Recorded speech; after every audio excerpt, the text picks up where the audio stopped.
Nicola Tesla said, if you want to find the secret of the universe, you need to think in terms of energy, frequency, and vibration. Our brain pulsates with electromagnetic energy affected by our emotions, our health, and our general state of well-being. If an energetic force is struck at the same resonant frequency as another object in a vicinity, the vibrations will cause the second object to begin vibrating. In terms of how you experience the world, the energy and vibration you give off is met and reflected back. We can feel this on an emotional level when we say that somebody's on our wavelength or we feel in tune with a personal situation. Why is this important? Well, if your internal vibration is one of anxiety, depression, anger, the life experience you have may very well provide you with people and situations that reflect this back at you, thereby reinforcing the feeling and so creating a circuitous negative experience of life. It's a bit like tuning into different radio waves. Depending on what frequency you emit will decide on what station you pick up. What is clear from modern research, sound can at the very least affect matter. In the 18th century, Ernest Chladni put sand onto a glass plate and vibrated it with a violin. The sand was pulled into creative and beautiful symmetric patterns. This work has been continued with the invention of the cymoscope by John Reed, who uses water as a surface membrane in which to imprint sound and create a digital representation of sound and vibration.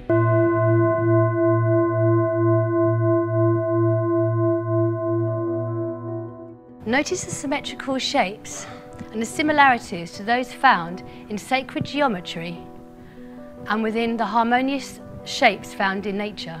According to Gardner Snook of Manchester University, the difference between a healthy cell and a cancerous cell is like two very large orchestras all playing their instruments at the same time, but in the cancerous orchestra, the tuba is horribly out of tune. In the following two clips, you can hear the difference between the healthy pulsations of a yeast cell and the high-pitched frequency of one that is stressed. Notice the distortions as represented on the cymoscope of the one that is stressed.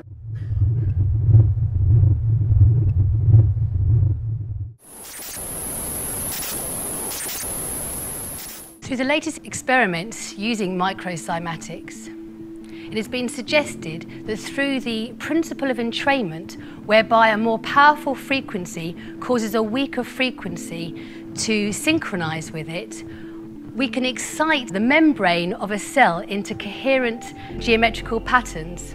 Therefore, if we direct harmonious sound towards our bodies, we are able to bring our cells into their own optimum frequency. Not only do we vibrate on a cellular level, our consciousness, our thoughts and emotions all have their own energetic imprint. Masaru Emoto, in his book The Secret Life of Water, exposed water to harmonious sounds, healing thoughts and prayer, as well as dissonant music and negative thoughts. He then froze the water and took photographs of the water crystals. The water that had been exposed to the harmonious sounds and the healing thoughts and prayer created beautiful and geometric water crystals, and those that didn't were misshapen or not present at all.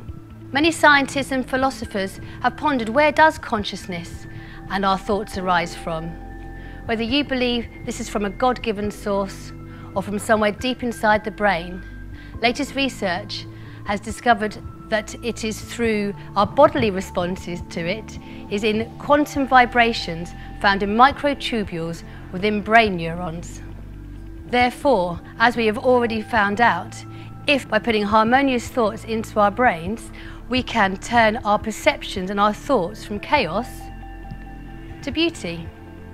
We've all used music to calm and energize ourselves. I have subsequently discovered that the perfect fifth harmonic, as found in Baroque music, is one of the most healing harmonic arrangements there is, being both expansive and stable. By creating a steady rhythm through the use of Baroque music, toning a single vowel, or through the use of a gong, a Himalayan bowl, or through a mother singing a lullaby to her child, the left and right hemispheres of the brain begin to resonate to a steady rhythm, bringing together the more linear left side with a more emotional and creative right. The subconscious and unconscious minds become aligned. Unresolved issues are released, and you become more vibrationally coherent and increasingly powerful. When we say that somebody is charismatic, what we are feeling is their personal vibration. When this happens, life starts to flow and those serendipitous moments increase. Why? We cannot solve problems using the same kind of thinking we had when we created them. We can change our thoughts and so change the way we perceive the world. We start to see the world through a truthful lens, being curious of the opportunities presented to us. We respond creatively to situations, taking action that perhaps others might not, and perhaps we have not done in the past. It is at this moment, those serendipitous moments that seem so random and elusive, start to become more frequent and expected. Because not only are we tuned into a more enjoyable radio station, we become less passive and more active at steering our course, whereby we can live a life more expansive and increasingly joy-filled.